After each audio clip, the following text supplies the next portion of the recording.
Bom dia, boa tarde, boa noite, conforme a ocasião, o momento que você está vendo essa live.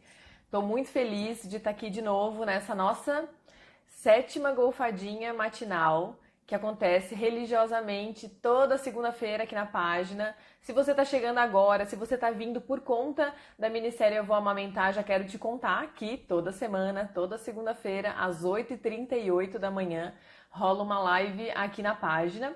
E essa semana vai ser uma semana um pouco diferente, mas muito especial, com muito mais conteúdo, porque vai ter live todos os dias às 8h38. E, inclusive no final de semana que vem, né? Até domingo vai ter live. Então vocês são muito bem-vindas a participar dessas lives que acontecem aqui. Como essa semana está sendo dedicada às grávidas, né? Por conta da minissérie Eu Vou Amamentar, e a gente eu tô tentando passar o máximo de conteúdo, né, a respeito de preparação para amamentação, enfim, fazer com que as grávidas que sonham em amamentar tenham o máximo de informação possível. Essa semana eu vou me dedicar a falar especialmente para as grávidas, mas as mulheres que já estão com seu bebezinho no colo são absolutamente bem-vindas. Se quiserem trazer aqui suas perguntas, pode colocar a pergunta aqui, que no final da live eu vou rolar aqui e vou responder as perguntas que surgirem. Então, vamos começar a live de hoje. Eu tô muito faceira, acordei cedo pra caramba porque eu tô muito empolgada hoje. Eu resolvi trazer então hoje, já que a gente tá falando, né, de grávidas, né, numa semana especial para as grávidas, eu resolvi trazer hoje o tema de preparação das mamas. Talvez você que me acompanha aqui no Instagram já tenha visto um vídeo meu falando: não prepara a mama que isso pode te machucar e doer ainda mais. E aí, esse vídeo ele sempre cria muita polêmica, porque é interessante que tem muita gente que vai lá e vê o vídeo e diz: caraca, não sabia que não precisava preparar. Ou então, nossa, isso é verdade, também já recebi essa orientação de que não tem que preparar. Mas tem muita gente que vai nesse vídeo e diz assim: nada a ver isso daí. Eu preparei e foi porque eu preparei que eu consegui amamentar. Ou então tem gente que diz assim: ó, nada a ver esse vídeo aí porque eu não preparei e eu não consegui amamentar por conta disso. Por isso que eu resolvi trazer esse tema aqui hoje, porque tem muita gente ainda que acredita que a amamentação dá certo, né? A amamentação foi boa porque preparou a mama antes, ou então que a amamentação não foi boa porque não preparou a mama antes. E é muito importante que a gente esclareça os efeitos dessa preparação, se realmente faz sentido preparar, se não faz sentido, se acaba expondo a mãe, né, a algum risco, essa preparação das mamas. Então eu vou falar aqui sobre os tipos de preparação que são os mais comuns, o que as mulheres mais ouvem. Gostaria que vocês também compartilhassem comigo o que vocês ouviram por aí. Não só de orientação de médico, mas também de orientação de amigas, né? Tipo, minha amiga falou que ela fez tal coisa e funcionou pra ela, então ela falou pra eu fazer também. Ou de familiares, né? Minha avó fazia isso, daí minha mãe também fez e funcionou, e daí minha mãe mandou eu fazer, porque, né, todo mundo na nossa família fez e funcionou. E isso tem um peso muito grande, né? Quando a gente ouve de alguém que fez determinada coisa e funcionou, é óbvio que a gente vai querer fazer, porque a gente também quer fazer dar certo. Então eu vou falar aqui para vocês das preparações que eu tenho ouvido com mais frequência. Gostaria que vocês compartilhassem comigo as preparações que vocês ouvem e vou falar sobre cada uma delas, né, a respeito de risco, de benefício, de se realmente faz efeito, tá? Primeira coisa que eu vou falar é sobre a polêmica passar bucha no mamilo, né? Passar bucha ou esfoliar. Eu ouço muito negócio de passar aquela bucha natural, né, no mamilo, ou então ter aquela buchinha de passar no rosto, sabe? De a gente esfoliar o rosto no banho, assim, tem gente que recomenda passar essa bucha no mamilo. Ou então, se não vai passar bucha, passar aquele esfoliante, aquele creme esfoliante. Ou então, tem gente que também diz, passa toalha seca, assim, aquela toalha que você deixa no sol secando, que ela fica meio dura, assim. Passa isso no mamilo para preparar, passa em todo o banho. Então eu vou começar falando a respeito dessa preparação, né, e o que ela representa assim para a amamentação. Bom, primeiro eu queria, antes de falar a respeito dos riscos, eu queria falar para vocês, na verdade, fazer um comparativo com o que a gente faz quando, por exemplo, a gente compra um sapato novo. Calma que vai ter o link com a amamentação, tá? Você deve estar achando que louca, que ela tá falando de sapato no meio da live de amamentação, mas vai ter o link. Quando você compra um sapato novo, tipo, tu vai num casamento e aí tu compra um sapato novo pra usar naquele casamento Geralmente quando a gente compra um sapato novo, especialmente quem tem o pé meio estragado, assim que nem eu, que tem joanete, que tem o dedo meio torto, a gente sofre quando compra um sapato novo, sofre até o pé se adaptar àquele sapato novo, né, e fazer o calo no lugar certo e tal, pra gente conseguir usar aquele sapato com conforto, né, confortavelmente. Então, a comparação que eu gosto de fazer é o seguinte: se você compra um sapato novo para ir num casamento, e aí você sabe que aquele sapato vai te lascar, assim, que tu vai sofrer para usar aquele sapato. O que que você faz para se acostumar com aquele sapato? Você deixa aquele sapato guardado e só usa ele no dia do casamento e torce pra dar tudo certo e tal, mas só usa ele no dia do casamento. E antes do dia do casamento, você usa um outro sapato que você tinha lá na sua casa. Tipo, eu comprei um Scarpin prata da marca X, mas aí eu tinha um vermelho da marca Y, e aí eu fiquei usando aquele com a intenção de que meu pé calejasse para usar aquele outro sapato. Nós que somos mulheres, que usamos sapato de salto alto, a gente sabe que para a gente se acostumar com um determinado sapato, não adianta você usar outro sapato. Você precisa usar bastante aquele sapato que vai calejar, certo? Então, qual é o link que eu faço com isso? Não adianta você passar a bucha esperando que a bucha fique ali judiando, né, do seu mamilo, criando um calo no seu mamilo, se o seu bebê não tem uma bucha na boca, né? Ou então esfoliando o seu mamilo se o seu bebê não tem um esfoliante na boca.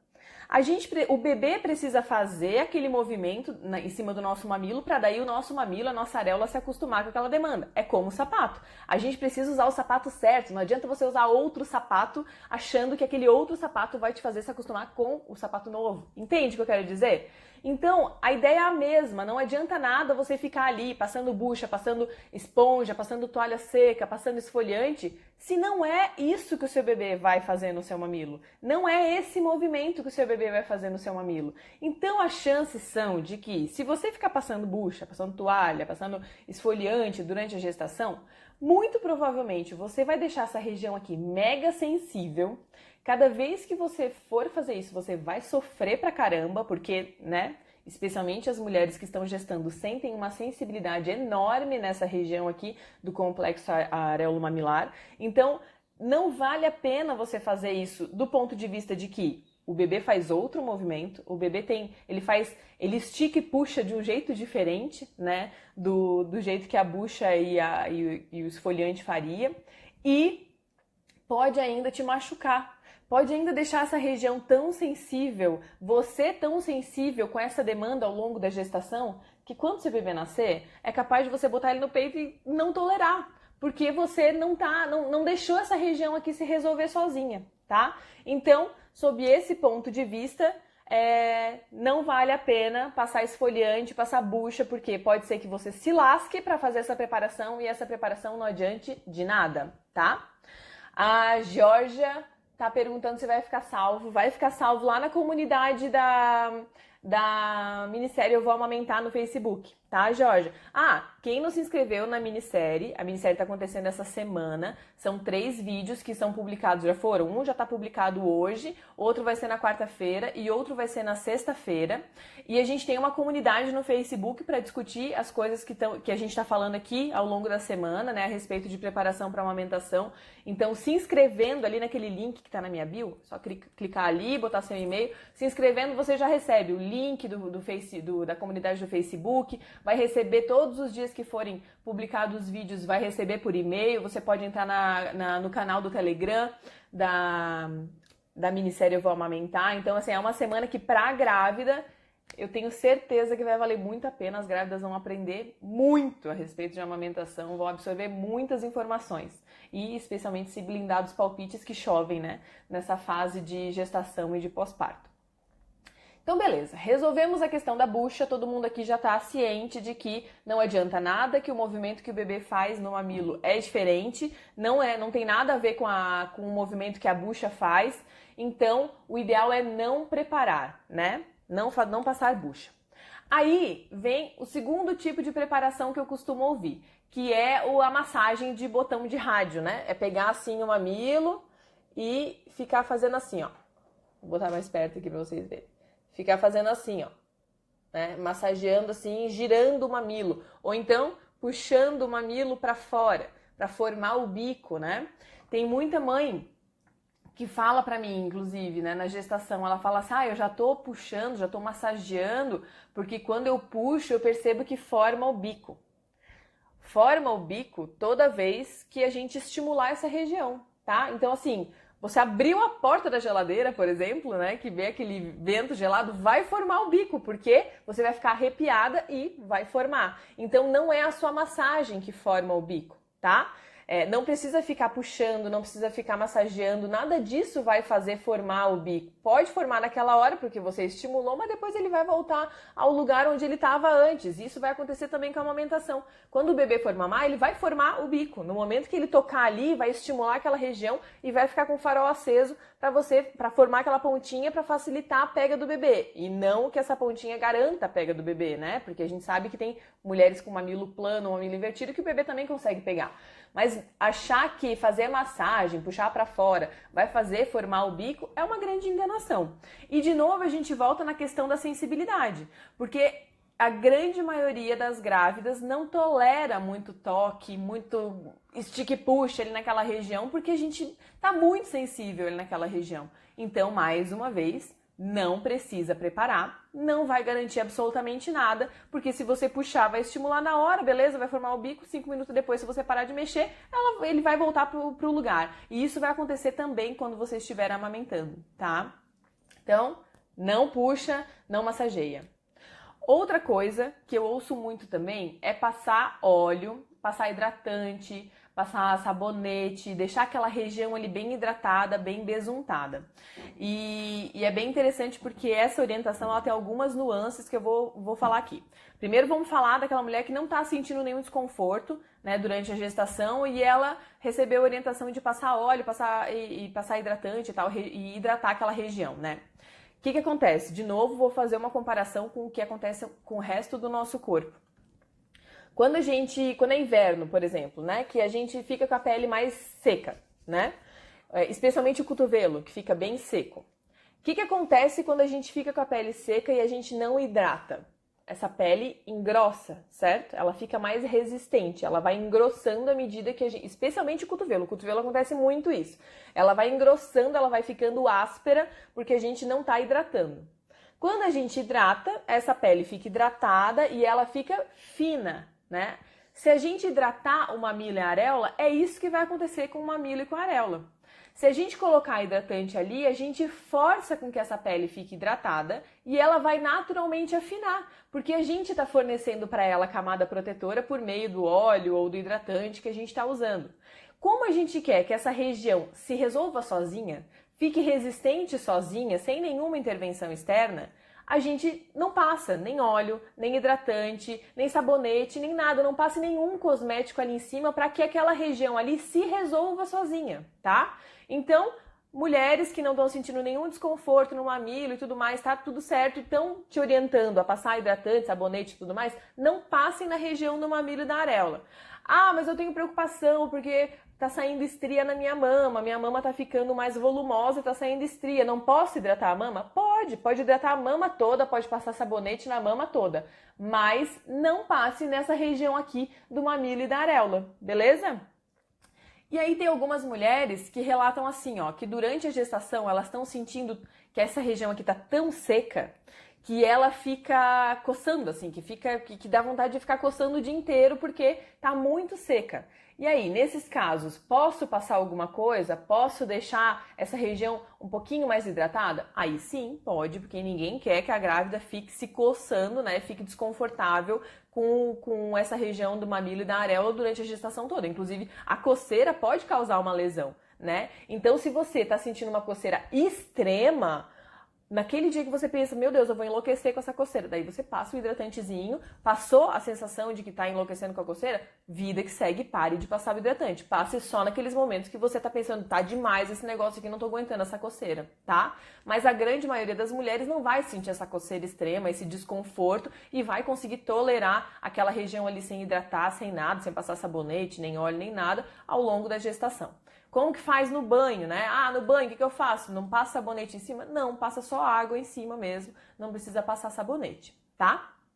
Beleza, já falamos então de 3 preparações, né, que geralmente são sugeridas: passar a bucha, massagear e passar óleos, certo?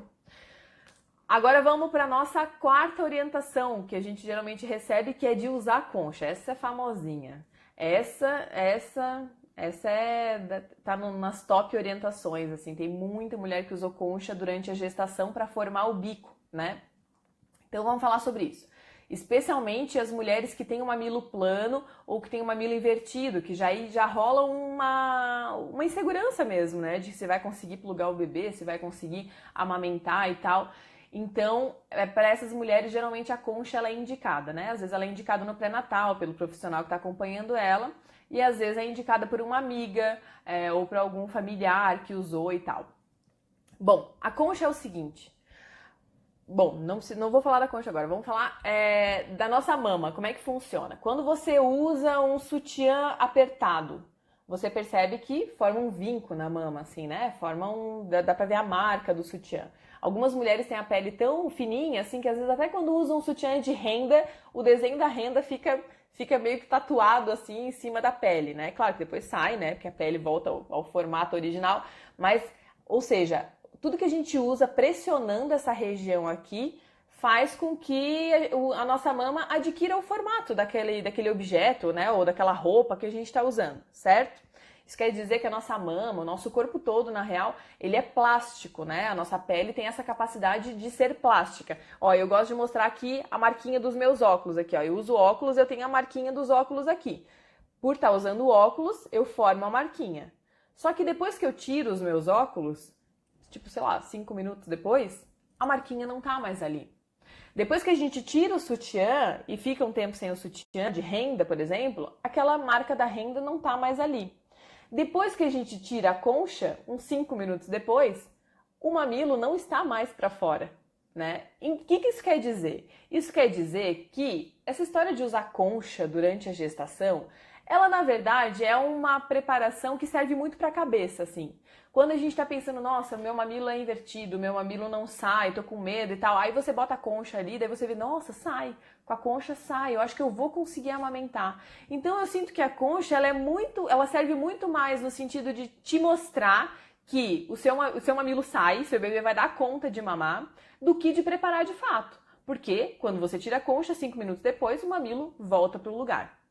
Então, a concha, eu acredito muito que ela seja uma preparação para a cabeça, para você ficar mais otimista com o seu processo de amamentação. Mas para preparar a mama, para colocar o mamilo para fora, ela não funciona, porque ela só mostra que o nosso corpo tem uma capacidade maravilhosa de ser plástico, que você pressiona a concha ali, ela naturalmente vai dar uma sugadinha no mamilo, né? Vai botar o mamilo ali dentro do buraquinho. Quando você tira a concha, o mamilo vai voltar para o lugar original, tá?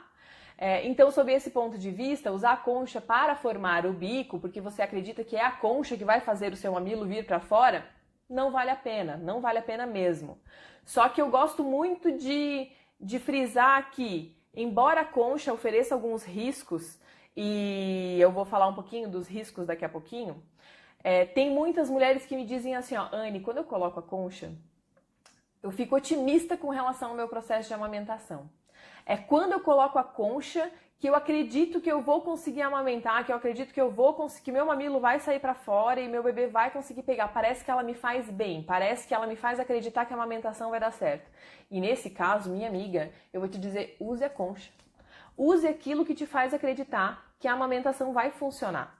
A gente, claro que precisa pesar os prós e os contras da concha, mas se aquilo está te fazendo bem e se você está tomando as medidas de higiene para proteger, né, a saúde da sua mama e aquilo está te fazendo bem, use, tá? Acima de qualquer orientação está a satisfação daquela mãe. Então, se ela acredita que está funcionando para ela, tá tudo bem. Agora vamos falar um pouquinho dos riscos de usar a concha, tá? E eu tô falando agora da concha pré-parto, não tô nem falando daquela concha no pós-parto. A concha é um lugar, é uma casinha, né? É uma conchinha que tem um buraquinho e a gente pluga aqui assim. A nossa mama, ela libera ao longo da gestação, mesmo que em volumes assim que a gente não consegue enxergar, ali está sendo injetado um pouquinho de colostro. Os tubérculos de Montgomery são glândulas sebáceas, né? Já vamos falar deles também. Então ali é uma região que está cheio de organismos vivos, né? Aí vem a concha, que é um lugar plástico, abafado, escurinho, úmido, especialmente agora no verão, e aquilo ali vira uma casinha perfeita para fungo. Aquilo ali vira o lugar perfeito para proliferar o que a gente chama de candidíase mamária. Então, usar a concha pode oferecer mais risco do que benefício.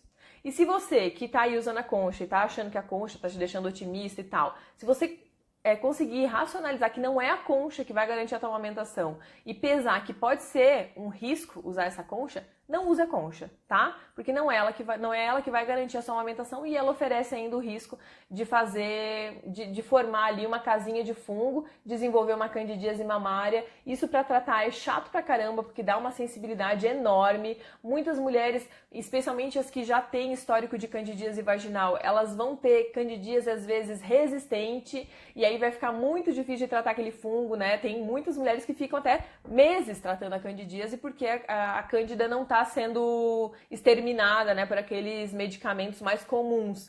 Então, é melhor evitar, beleza? Além disso, não a concha pré-parto, mas a concha pós-parto, ela pode ainda lesionar essa região aqui ao redor do mamilo e da areola, justamente por ficar puxando, né, essa região para dentro da concha, né? Pode acabar lesionando aqui ao redor. Então, eu acho que é um risco que talvez não valha a pena correr. Vamos falar então sobre a outra orientação que eu percebo que as mulheres recebem, gostam de fazer, e aí essa é polêmica porque o povo gosta e daí não gosta de ouvir que não surte efeito, que é pegar o sol nas mamas durante a gestação.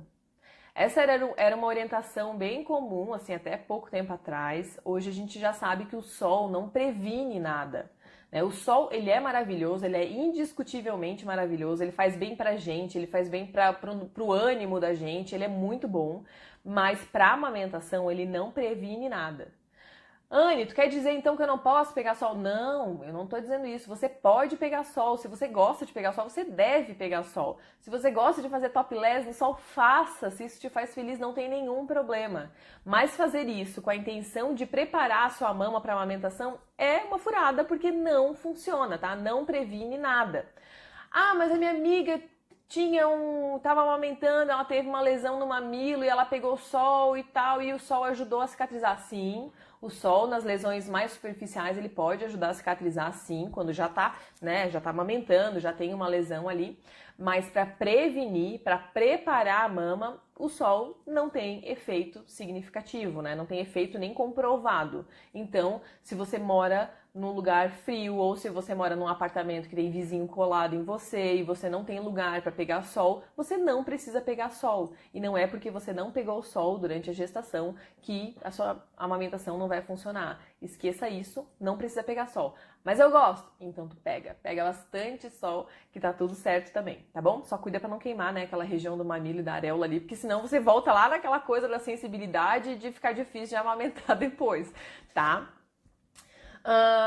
Bom, então, falando dessas preparações principais, a gente chega à conclusão de que não é a preparação que faz a mulher ter sucesso na amamentação, né? Sentir que foi ótimo, que foi bom para ela, e também não é a preparação que faz com que a mulher não tenha uma boa história de amamentação. Então, o que eu gostaria de deixar de mensagem para vocês a respeito disso é que quando você ouvir uma mulher falando: "Ah, eu amamentei, foi ótimo para mim, eu não senti dor, porque eu passei bucha, porque eu hidratei, porque eu puxei o mamilo, porque lá, lá, lá, lá", ouça essa história e pense: amiga, você teria amamentado sem dor, você teria uma história maravilhosa de amamentação, mesmo sem fazer nada. Então é isso que eu quero que vocês lembrem. Quem teve uma ótima história de amamentação e diz que só teve porque preparou, na verdade essa pessoa teria de qualquer jeito essa boa história de amamentação. Quem não teve uma boa história de amamentação e diz que não teve uma boa história porque não preparou, essa pessoa inevitavelmente teria problemas na amamentação. Isso não tem nada a ver com a preparação das mamas, tá? Isso não tá relacionado com a preparação das mamas. Então, eu gostaria de... Peraí, só um pouquinho.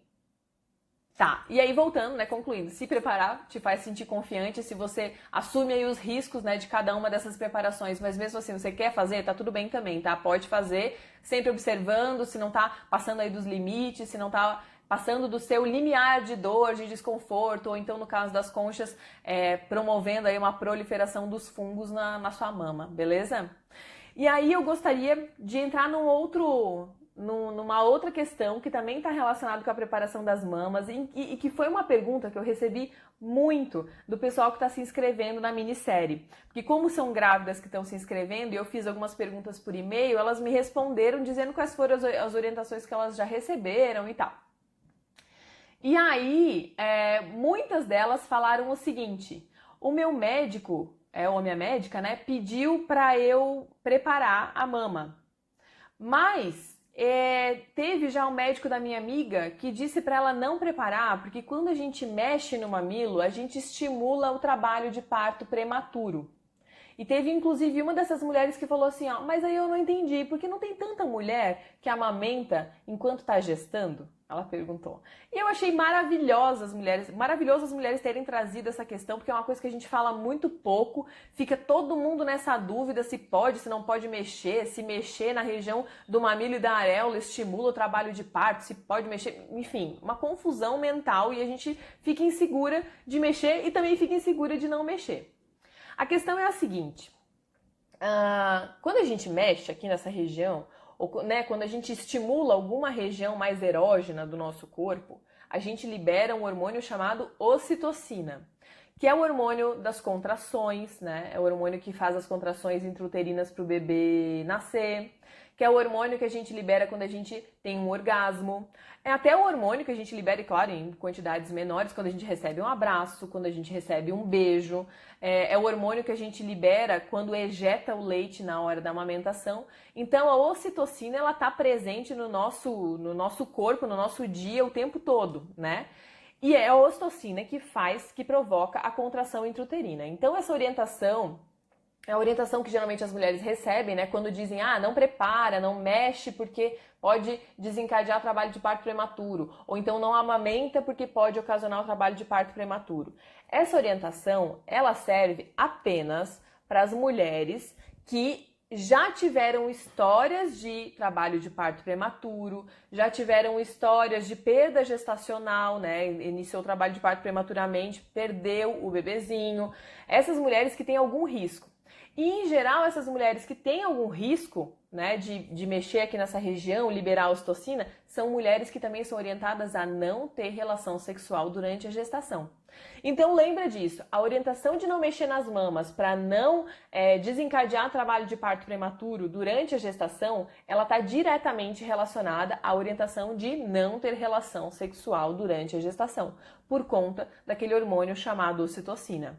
Então se você não tem o histórico de gestações de trabalho de parto prematuro, né, gestações de risco, gestações que você teve que ficar de repouso, que não pôde ter relação sexual, se não é o seu caso, você pode mexer, tá? Não tem problema nenhum você mexer. Precisa? Não, não precisa. Mas se você quer, você pode mexer à vontade, tá? A mama é sua, você faz o que você quiser.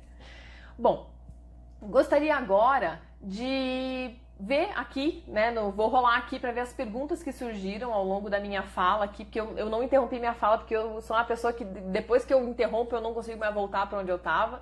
Então eu deixei as perguntas para o final, tá? Então eu vou dar uma roladinha aqui e gostaria de deixar vocês à vontade também para fazer suas perguntas pra gente ir conversando a respeito delas, beleza? Então peraí que eu vou... peraí. Eu vou olhar aqui... Eu vou olhar aqui as perguntas. Ai, gente, que atrapalhada que eu tô.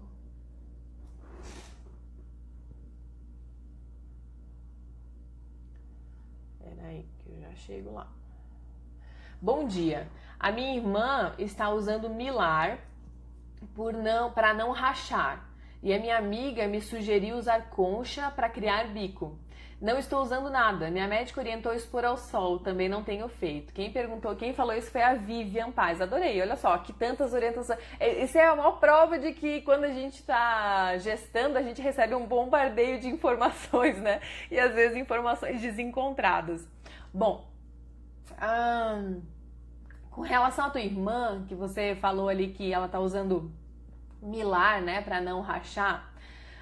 Milar, para quem não sabe, é uma marca de lanolina, tá? Lanolina é um desse tipo de óleo. Lanolina, na verdade, ela vem do sebo do carneiro, né?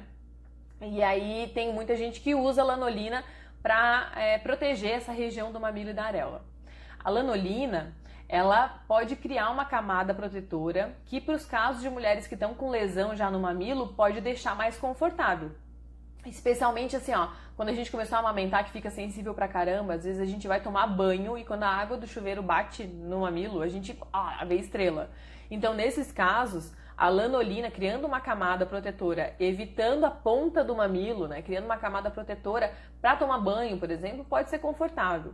A lanolina evita fissura? Não, não evita. O que evita fissura é o bebê mamar direito. É o bebê pegar direitinho, abrir bem a boca, colocar a língua para fora, ser posicionado direito na mama, é isso que vai evitar a fissura. E se ela não tem nenhuma lesão no mamilo, a lanolina pode causar duas coisas principais, assim, que eu percebo na prática que é o que acontece. Primeiro, com a lanolina você hidrata aquela região do mamilo e da areola. Então você vai atrasar o processo de cicatrização da mama, né, de a mama se resolver sozinha.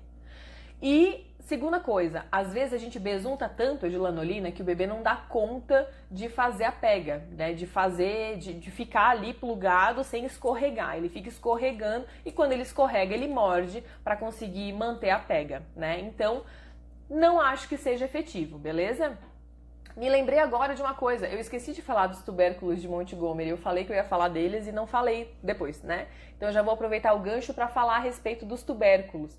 Porque cada vez que a gente passa algum produto aqui em cima da mama, a gente atrapalha o funcionamento dos tubérculos. O que são os tubérculos? Você já deve ter percebido, aqui na minha mama didática dá pra ver bem direitinho eles, ó. Você já deve ter percebido que ao redor da areola e ao redor do mamilo, em cima da areola, tem vários pontinhos assim que muita gente acha que são espinhas. Deixa eu focar aqui, peraí. Aí. Que são espinhas, né? Tem até algumas pessoas que espremem. Esses são os tubérculos de Montgomery, eles são muito maravilhosos. O que faz os tubérculos de Montgomery? Elas são glândulas sebáceas que tem aqui nessa região e a função dos tubérculos, vocês devem ter percebido que na gestação e na amamentação eles ficam um pouquinho mais protuberantes, assim, né, um pouquinho mais gordinhos. A função dos tubérculos é de preparar, hidratar e limpar essa região aqui do mamilo e da areola, tanto durante a gestação quanto depois na amamentação. Então, os tubérculos são glândulas sebáceas, eles liberam um óleo, né, que, claro, é invisível aos nossos olhos, né, mas esse óleo, ele vai servir para resolver todas as questões dessa região aqui, inclusive a limpeza. Então, muita gente fala, daí eu tenho que lavar a mama entre as mamadas. Não, deixa que o tubérculo resolve, tá? A não ser que você tenha alguma patologia, alguma ferida, daí é outra história, e aí precisa ser avaliado isoladamente. Mas se for uma mama saudável, deixa os tubérculos resolverem sozinhos, tá? Eles dão conta disso. Além disso, os tubérculos têm uma propriedade que eu acho muito maravilhosa, que é o seguinte, como ele é uma glândula sebácea e libera esse óleo, né? Esse óleo tem cheiro.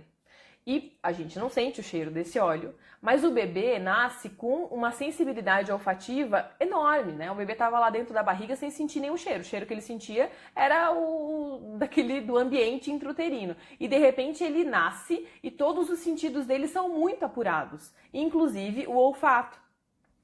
Como essa região aqui vai liberar esse óleo, o óleo dos tubérculos de Montgomery são uma pista olfativa para o bebê. Então facilita o bebê encontrar a mama. Talvez você já tenha visto aquele vídeo que nasceu um bebezinho, a mulher tá em cima da mamaca, assim, né, a mãe. Ela pariu o bebê e aí colocaram o bebê em cima da barriga dela. Assim, imediatamente após o nascimento. E aí o bebê começa assim, ele não engatinha, né, mas ele dá umas minhocadas assim, sabe? Ele vai subindo meio que como uma minhoquinha na direção da mama da mãe. Por que o bebê faz aquilo? Porque ele está sentindo o cheiro, ele sabe qual é o caminho, né? Isso é o mecanismo do mamífero. É claro que nós, seres humanos, a gente vai facilitar a vida do bebê. A gente não vai largar o menino ali e dizer, vem meu filho, agora eu quero ver se tu sente o cheiro. Não é essa a ideia. Mas é importante a gente saber que os tubérculos liberam sim uma pista olfativa que pode facilitar muito o encontro do bebê com a mama e também facilitar o o despertar do bebê, né? O interesse do bebê para mamar. Tem muito bebê que nasce, especialmente os bebês de cesárea letiva, nascem e não se tocam que nasceram. Eles acham que eles estão lá dentro do open bar, open food, lá dentro da barriga ainda, e não se tocam que nasceram. Os tubérculos, por liberarem essa pista olfativa, ajudam esse bebê a despertar também, quando a mãe está perto dele, o bebê está no colo às vezes, e ele querer mamar. Então é muito importante que a gente não fique avacalhando com o trabalho dos tubérculos, né? Deixa os tubérculos trabalharem em paz, para ele conseguir fazer o trabalho dele de hidratar, de preparar essa região, de limpar essa região e de liberar a pista olfativa para o bebê, tá bom? E não esprema, porque não é espinha, tá? Não esprema. Aí agora, continuando aqui a fala da Vivian, a minha amiga sugeriu usar concha para criar o bico. É isso, né? Talvez ela tenha usado e tenha ficado com a impressão de que foi a concha que beneficiou ela, mas não tem comprovação nenhuma, não é a concha que faz formar o bico, tá? E não estou usando nada, minha médica orientou expor ao sol. Essa orientação de expor ao sol, ela, se eu não me engano, ela ainda tá lá no manual do Ministério da Saúde. Mesmo que já seja uma orientação que caiu, né? Aqui no Brasil talvez não tenha sido atualizado. E assim, tá tudo bem se ela pediu para expor ao sol, mas é legal você considerar que isso não tem efeito protetivo, tá? Mas se te faz bem expor ao sol, tá tudo bem. Então vamos para as próximas perguntas. Essas dicas aí é certo dar ruim nos peitinhos, né, Anne? Peraí. Perguntaram se vai ficar salvo, já falei, né? Vai ficar salvo lá na comunidade da Minissérie Eu Vou Amamentar. Todas as lives dessa semana vão ser salvas lá na comunidade da Minissérie. Pra quem entrou agora, não tá sabendo, essa semana é uma semana especial para as gestantes, tá? Para as grávidas, porque tá rolando a Minissérie Eu Vou Amamentar essa semana, que é uma minissérie que eu criei especialmente para as mulheres que sonham em amamentar. Então, hoje foi liberado o primeiro episódio da minissérie. Na quarta-feira vai ser liberado o segundo episódio e na sexta o terceiro episódio. Durante toda essa semana eu vou fazer lives aqui às 8h38 da manhã para falar sobre essas orientações às gestantes, tá? E essas lives vão ficar salvas lá dentro da comunidade do Facebook, porque a minissérie tem uma comunidade exclusiva lá, uma comunidade secreta. Então, entre na comunidade para receber todas as notificações de quando for liberado episódios novos, ou então para ver as lives caso você não possa ver ao vivo. E a gente também tem um canal no Telegram da minissérie Eu Vou Amamentar, para onde eu também estou mandando todas as notificações, vão ser enviados todos os vídeos e tudo mais. Tá bom? Então, é uma semana bem especial que acaba no domingo. No domingo acabou todos os conteúdos, então aproveite para ver tudo essa semana, tá? A Aline Silva perguntou assim, ó: a orientação de passar a bucha seria para deixar a pele do mamilo mais grossa para suportar a puxada do bebê? Isso, é isso mesmo. Essa orientação é com esse intuito. Não funciona mesmo? Não funciona mesmo, tá? Porque o jeito que o bebê vai puxar o mamilo, vai salivar ali em cima do mamilo, a demanda do bebê em cima daquele mamilo, daquela areola, é completamente diferente daquele esfrega-esfrega da bucha. Então, provavelmente não vai adiantar nada, tá? A Claete ama essas informações. Vamos lá. Qual é a melhor posição para amamentar e evitar afogamento? Depende. Depende muito. Porque depende se o bebê tem mais chances, né, de se atrapalhar durante a mamada. Nesses casos, deixar a mama mais horizontalizada, não deixar o bebê embaixo da mama, né? Quando a gente deixa o bebê embaixo da mama, a gravidade também ajuda o leite a sair numa velocidade maior. E pode ser que o bebê engasgue mais fácil. Se a gente amamenta com a mama mais direcionada para frente e o bebê de frente pra gente, a gente diminui a chance de engasgo.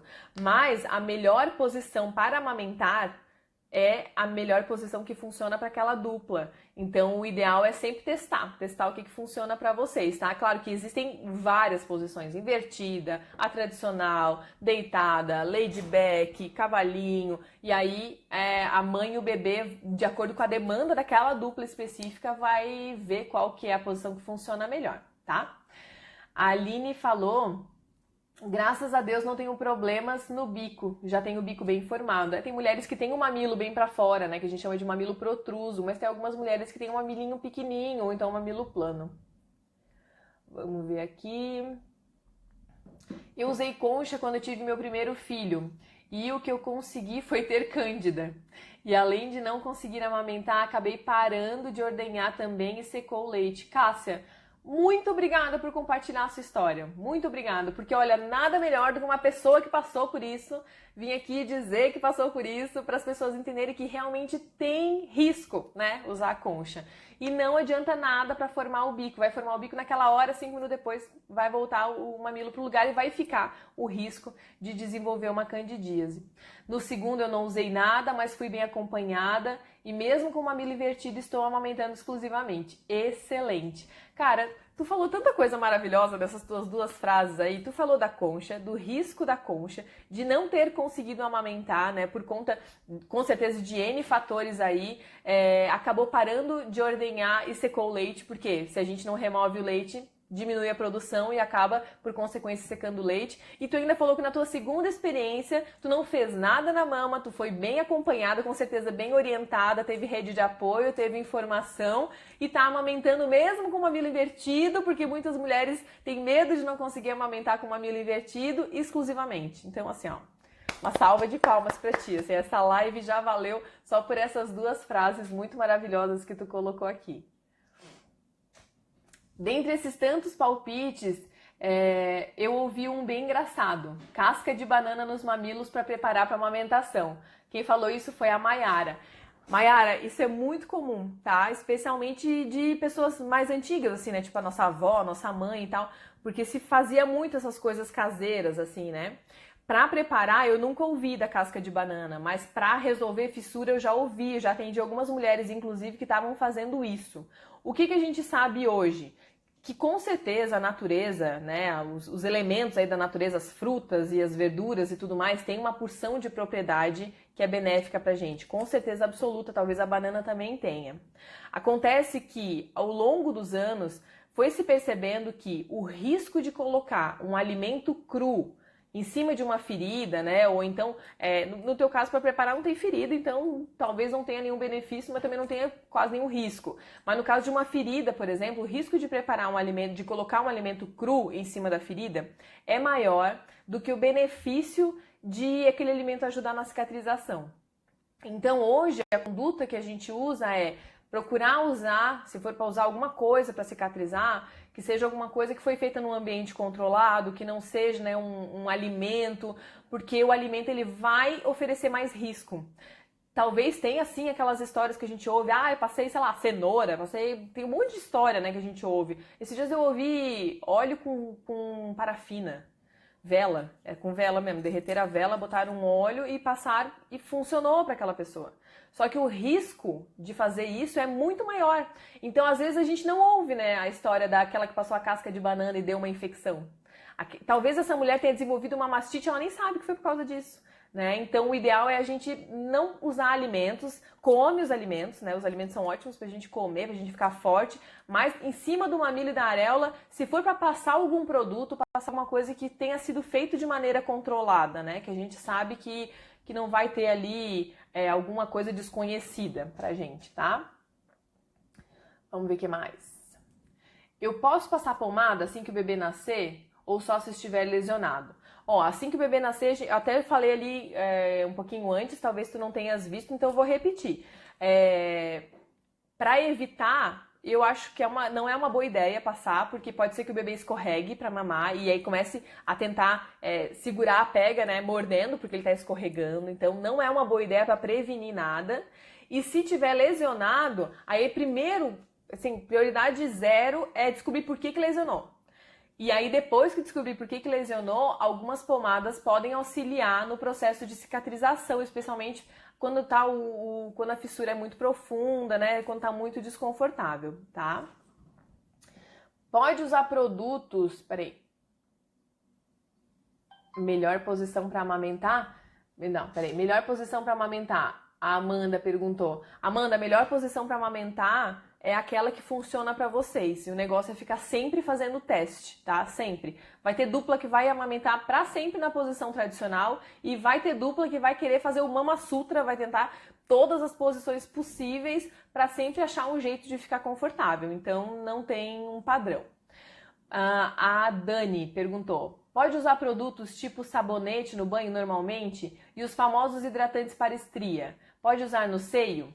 Ó, pode usar, assim, pode usar, porque o corpo é seu, mas o ideal para amamentação é que você não passe sabonete no mamilo e na areola, tá? No restante do corpo, inclusive no restante da mama, pode passar normalmente.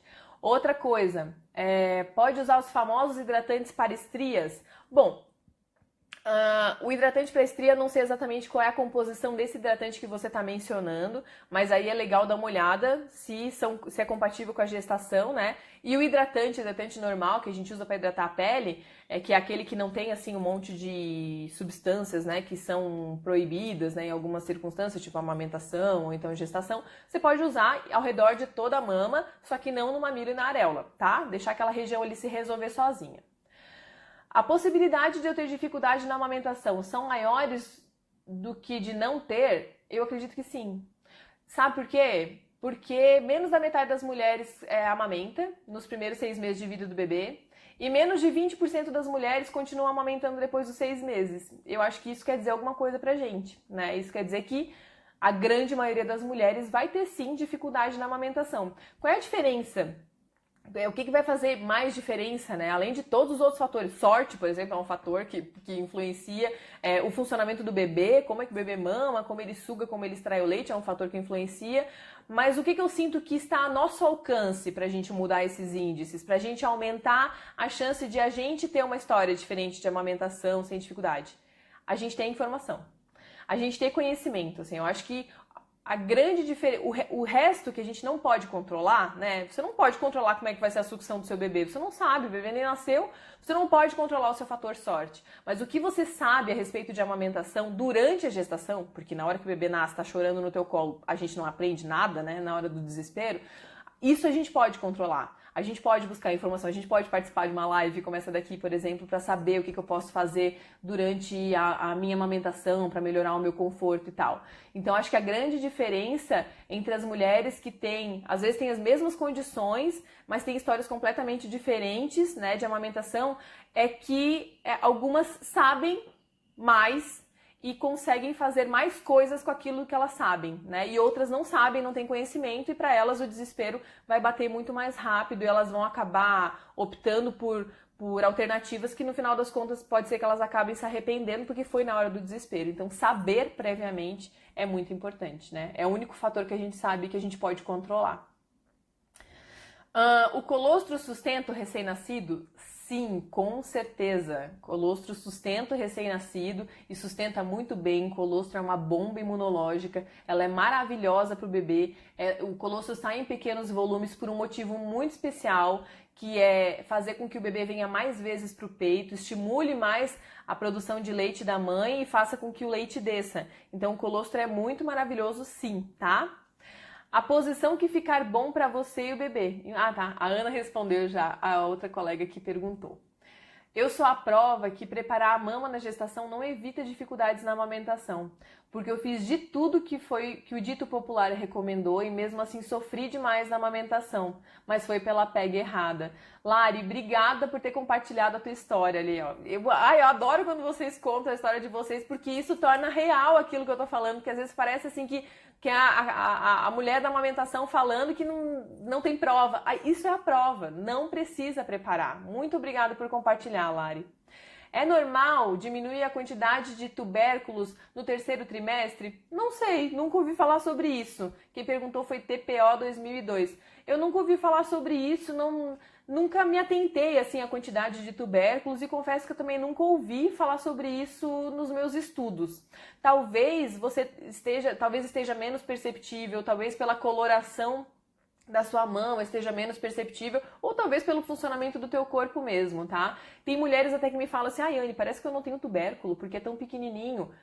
De cada uma vai ser de um jeito diferente. E já tem umas, assim, que tem os tubérculos bem protuberantes, assim, que ficam bem pra fora, assim, né? Então, acho que o corpo de cada uma de nós vai funcionar de um jeito diferente. Não precisa se preocupar com relação à quantidade de tubérculos, tá? Só deixar eles trabalhar mesmo. Quando fica mais fácil dar de mamar? Quando não machuca mais? Boa pergunta. Acho que essa é a pergunta de R$1 milhão. O ideal é que não machuque nunca, né?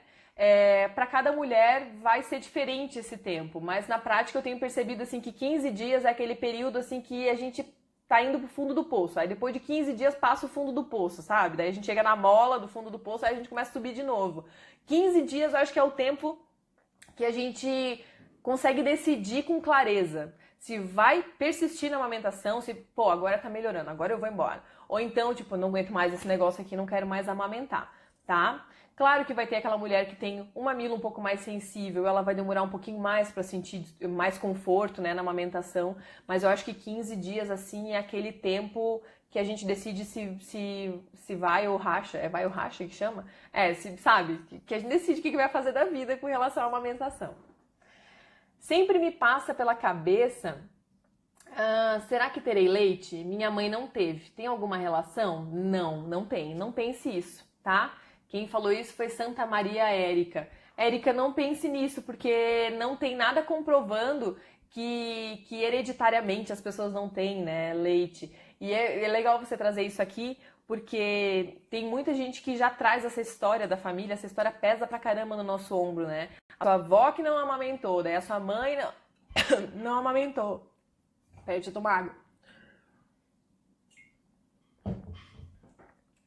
A sua mãe não amamentou, aí a sua tia não amamentou, daí a sua irmã não amamentou, sabe? E aquilo vai pesando no nosso ombro, assim, quebrar esse ciclo da nossa família é uma responsabilidade enorme, né? Isso acontece também com as questões de parto. Ah, minha avó não pariu, a minha mãe não pariu, minha tia não pariu, minha irmã não pariu, eu pari. É difícil quebrar esse ciclo. Mas saiba que não tem nada que comprove que isso é hereditário, né? Não ter tido leite. E também precisa ver que em que contexto que elas foram atendidas, como que foi a assistência que elas receberam, será que elas não tiveram leite ou não souberam, não tiveram informação, né, para estimular adequadamente. Quando o bebê nasce, a gente não tem leite, a gente tem colostro, e isso assusta muitas mães. Então, não traga, se possível, né, não traga essa história para a sua história de amamentação, porque provavelmente não tem relação nenhuma. Talvez elas não tivessem a informação que você está buscando agora, tá? A gestante de 5 semanas amamentando o filho mais velho teve aborto espontâneo. Pode ter sido a amamentação? Não sei, não sei. E talvez se ela não estivesse amamentando, talvez ela também tivesse tido um aborto espontâneo, né? Eu acho muito difícil de a gente palpitar nesse sentido, sabe? Eu acho que são tantos fatores que influenciam nisso. A orientação que a gente tem é que parar de amamentar é apenas para as mulheres que já tiveram, né, ou estão numa nova gestação de risco. E eu confesso para vocês que eu já vi mulheres em gestação de risco, em repouso, que permaneceram amamentando o filho mais velho, e tomando, né, medicação, né, aquela medicação para segurar a gestação e tal. E amamentou, e depois o bebê nasceu e amamentou os dois bebês. Então eu acho que tem tantos fatores aí que tem que ser considerados que é muito difícil a gente dizer que foi isso, assim, sabe? Spray de ocitocina ajuda? O spray de ocitocina, não sei pra quem que ele ajuda, mas dizem que ajuda, né? Tem muita gente que usa spray de ocitocina. Lembra o seguinte, spray de ocitocina não faz produzir leite, porque não é a ocitocina que produz o leite. A ocitocina que a gente produz ejeta o leite. Então, muita gente usa o spray de ocitocina na esperança de que vai aumentar a produção. Errado, ele não aumenta a produção. Ele pode, para algumas mulheres, ejetar o leite, né? Na hora que a mulher faz o sprayzinho ali no nariz, ela sente que começou a dar aquela formigadinha no peito. Precisa? Não. Em geral, né, eu acho que até já foi feito artigo em cima disso, o spray de ocitocina tem mais efeito placebo, ou seja, aquela história de você tá fazendo uma coisa e tá achando que tá dando certo por causa daquela coisa que você tá fazendo, do que efeito mesmo na amamentação. E também tem o risco de, se você começa a condicionar o seu corpo a receber a ocitocina sintética, o seu corpo naturalmente pode baixar a sua produção de ocitocina. Então, sob vários pontos de vista, o spray de ocitocina pode ser uma furada na amamentação, né? Além de ser um gasto de dinheiro desnecessário, porque para a grande maioria das mulheres não faz efeito nenhum, tá? Se a mamãe engravidar com um bebê ainda em amamentação exclusiva, pode continuar amamentando durante a gestação e quando o outro bebê nascer? A gente falou um pouquinho ao longo da live a respeito disso. Se essa mulher que engravidou novamente não tem histórico de gestação de risco, né? De gestação de risco, de trabalho de parto prematuro, de aborto espontâneo, né? Se ela não tem histórico disso, nem nas gestações passadas e nem essa gestação é uma gestação de risco, não tem contraindicação para ela continuar amamentando, tá? Então, a orientação mais recente se você não tem risco, você continua amamentando. Se você é de risco, é melhor evitar a amamentação. E quando nascer o outro bebê? Quando nascer o outro bebê, esse bebezinho que está amamentando agora, ele é um bebê que provavelmente já vai estar comendo outras coisas, né? Porque com 6 meses começa a introdução alimentar, então assim, mesmo na pior circunstância, né? Ou melhor, não sei. Se ela tiver engravidado no pós-parto imediato do primeiro filho, quando o outro nascer 9 meses depois, o primeiro já vai estar comendo. Então a gente vai precisar priorizar o bebezinho que nasceu, especialmente na fase de colostro. Né? Priorizar que é o bebê recém-nascido, que pegue o colostro, que mame primeiro. Então tudo isso vai fazer com que a proteção da amamentação do bebê mais novinho esteja ok e que a gente consiga manter a amamentação do bebê mais velhinho, tá bom? Existe tempo de mamada ideal para recém-nascido? Qual é a relação com o ganho de peso do bebê? Olha, não existe tempo de mamada, existe efetividade de mamada, tá? E a gente, às vezes, se apega muito em número, né? A gente gosta de número, gosta de saber quanto tempo, quanto tempo de intervalo, quantas vezes o bebê tem que sugar, quanto. Não, eu acho que é muito mais qualitativo do que quantitativo. Não existe garantia de que o bebê que ficou, por exemplo, 40 minutos plugado no peito mamou mais do que o bebê que ficou 15 minutos. Porque se ele ficou 40 minutos parado, ele mamou menos do que o bebê que ficou 15 minutos. Por isso que a gente precisa aprender, especialmente durante a gestação, a observar o que tem que saber, aprender a saber o que tem que observar na mamada do bebê. Né? O bebê tem que mexer o pescoço, ele tem que deglutir, a gente tem que conseguir observar se ele está fazendo mamadas efetivas. E é isso que vai fazer com que a gente esqueça essa história de número, né? De quanto tempo que o bebê tem que mamar e tal. E aí, qual é a relação com o ganho de peso do bebê? Bom, o bebê que mamar mais efetivamente, conseguir remover mais leite, esse bebê provavelmente vai se desenvolver melhor do que aquele bebê que não está conseguindo remover o leite, tá?